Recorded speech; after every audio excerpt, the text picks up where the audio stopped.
काही दिवसांपूर्वी एका महिलेचे 45 तोळे सोनं पोलिसांच्या स्वाधीन केले. तिला जे सापडलं होतं, आता त्या महिलेचा अजून एक व्हिडिओ व्हायरल झालेला आहे, ज्यामध्ये तिला बक्षीस किती मिळालेलं आहे पहा.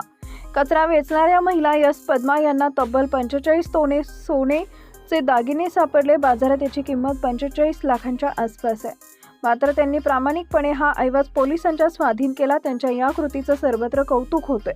एस पद्मा या महानगरपालिकेमध्ये स्वच्छता कर्मचारी म्हणून कार्यरत आहेत. रविवारी टी नगर भागातील मुफातू अमन कोईल परिसरात आपल्या स्वच्छतेचं काम करत होत्या.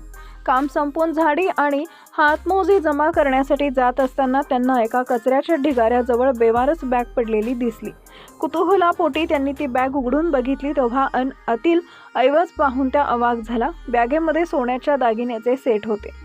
समोर लाखोंचं सोनं पाहूनही त्यांच्या कोणतीही लालसा उत्पन्न झाली नाही. मोहाला बळी न पडता त्यांनी तातडीनं आपल्या वरिष्ठांना याबाबत कल्पना दिली.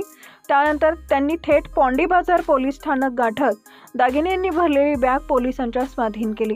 ती बॅग एका ज्वेलरीवाल्याची होती. त्यानं शेवटी त्या दोघांना घरी बोलावलं आणि त्यांचा सत्कार केला. त्याचबरोबर 1 लाख रुपये सुद्धा त्यांना बक्षीस म्हणून देण्यात आले.